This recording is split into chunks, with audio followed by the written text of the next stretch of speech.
Hey, what's up, people? Welcome back to J's World, and once again, I appreciate everybody who just tuned in for me today. Another reaction video. This one is kind of funny, really funny. There's this saying that goes like, "If it's too good to be true, then it probably is."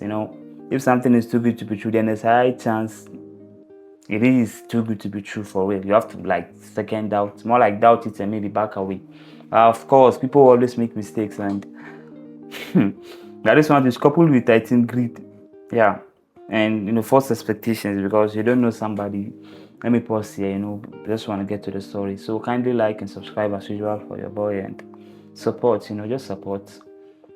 I appreciate everybody who tunes in once again. So yeah, I'm gonna start reading the story now. Okay.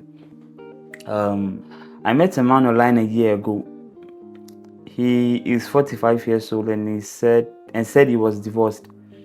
I am same age with him and also divorced with 4 children. We started dating and he sounded like a very good person. He was supportive and always there to talk to me. I am in Accra. He said he had a home here in Accra but moved to Tamale after his divorce to cool off and do farming. He was sending me pictures of himself on his farm and products that he was shipping to different countries for people that bought from him. He even sent me a bag of onions, ginger, pepper and tomatoes some time ago. Then he sent me 1,000 for my son's birthday and even gave me myself a new phone when I complained that I needed a replacement. All this while we had never met. We planned the meeting severally, but he will come up with excuses. Sometimes it's either his farm or he's locked up somewhere, or he will say he wants us to keep knowing each other more. He always made me feel like he wanted to marry me, but didn't want to rush things and make any mistakes again. So we kept chatting, and because he was doing things for me, I trusted him. Okay. One day he asked if I had any money in my account and I said yeah.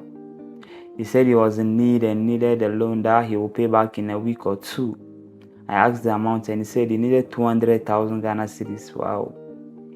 I had more than that in my account, but it was all my savings plus what my husband gave me after we divorced. And I was keeping it and investing in T-bill for my kids and I. Like I said, I trusted him wholeheartedly. Okay.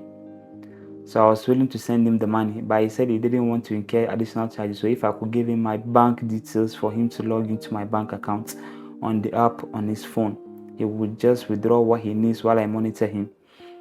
I gave him the details and he withdrew exactly 200,000 at first. I saw the notification. Same day, midnight, he withdrew all the money in my account. I saw the notification around 9 a.m. later that day. They took over 358,000 Ghana cedis from the account. I started calling, but his phones weren't going through.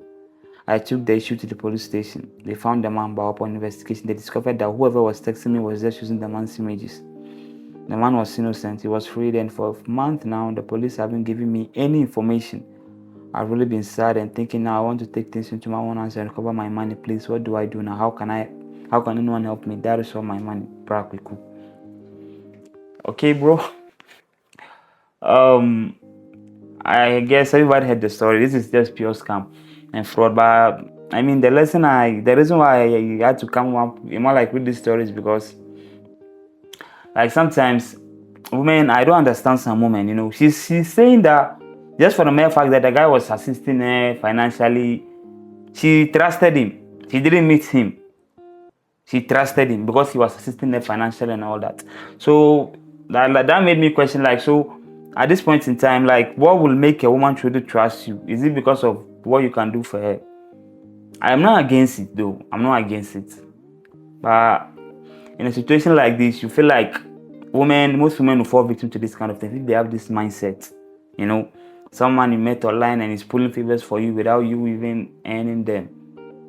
You didn't earn them, you didn't meet him, and just like that, you trusted him to the extent that you were willing to give him all your life savings because you trusted him that he was going to marry you, and because he pulled all these favors for you, you feel like he's enough, everything is going to work out.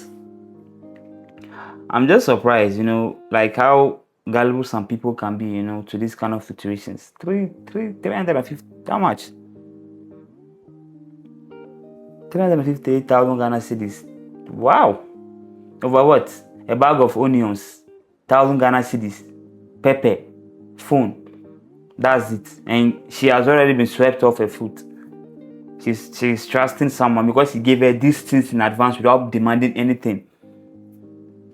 I hope people are getting where I'm coming from. Like, I hope people are understanding what I'm saying. Come on, like this God. This kind of situation, like sometimes people, women, I don't know, but women, you have to be better. Women, you have to be better than this. Okay, money shouldn't be the only thing that should allow you to trust a man and be willing to put your life on the line for him. Because I can tell you for sure, if this man had even some dark intentions, maybe wanted to unalive her, use her for ritual or something like that, and he told her, hey, come to this location at this place at this time, she would do it. Just because he gave you thousands, he gave you a phone and he gave you a goat, whatever. She was in it. She's in. Because if she's willing to sacrifice this account to this amount of money, then you can imagine what else would she do? She would do everything for him. And that shouldn't be the case. That's why everyone, as a man, as a human being, must have standard. Men and women, we should all have standards, Standards are important in our lives. Things that people have to do. Like him being supportive is something you can appreciate. But sometimes you have to ask yourself, like, why is he doing all this for me when we didn't even meet?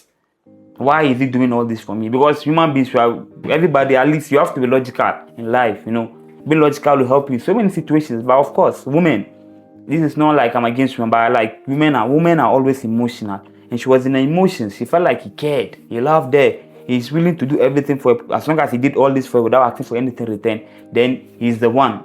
But normally, if being logical played, if she was logical in this situation, this wouldn't have been the outcome. She would have felt like, nah, something is off. Why is he pulling all these favors for me? And all of a sudden, it's making this demand. Like, it doesn't connect. It doesn't connect. And moreover, we are in the world, we are in 2026. In 2012 or 10, when I know this kind of fraud was still, fresh. And those days, social media wasn't this around, and apparently, like, we don't get access to stories and other people's information and other people's experience, whereby we can say, okay, I don't know because I didn't hear of this thing before. Like 2026, this kind of things happen every day. Every day you come across stories like this. In Ghana, we have Momo scam. We have so many forms of scams, so many forms, but still people fall for it. So this is a message, like, everybody can relate to this in one way or the other, men and women. A man too, you can fall into this. A woman can woo you in with some kind of promise, and women, we are more women. Ours is that as long as she can keep streaking us, some of the eye sweetness, things that we would like to see. Some of us who can fall for this and start throwing money their way and everything. So you should just be careful out there. This kind of information is also a warning to everybody. You have to be careful out there who you communicate online with, and what the person is promising you, or what the person is telling you, or what the person is willing to do before. So yeah, I don't want to prolong the video. That's all I have for you. But I hope everybody can learn something from this. Thanks for tuning in once again. I appreciate everybody who tuned in to watch me. Please subscribe and follow and subscribe. Like, I appreciate everybody once again. Till we meet again. Yeah.